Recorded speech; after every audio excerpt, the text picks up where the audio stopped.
একবার এক সাধু নদীর পাড়ে স্নান করছিলেন।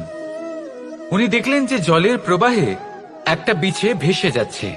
তার প্রাণ বাঁচানোর জন্য উনি তাকে তুলে নদীর পাড়ে রাখার চেষ্টা করলেন, কিন্তু যেই সেই বিছেকে উনি হাতে তুললেন, সেই বিছে ওনাকে কামড়ে দিল। সাধু আবার চেষ্টা করলেন, সেই বিছেকে হাতে নেওয়াতে সে আবার তাকে কামড়ে দিল। আরো একবার চেষ্টা করাতে ওনার শিষ্য ওনাকে জিজ্ঞেস করল, এ আপনি কি করছেন গুরুদেব? এসব কি হচ্ছে? আপনি তারই প্রাণ বাঁচানোর চেষ্টা করছেন যে আপনাকে কামড়ে দিচ্ছে। গুরুদেব উত্তর দিলেন যে ও বিছে হয়েই নিজের কর্ম করছে, নিজের প্রবৃত্তি, নিজের ব্যবহার বদলাচ্ছে না। তাহলে আমি সাধু হয়ে তা কেন বদলাবো?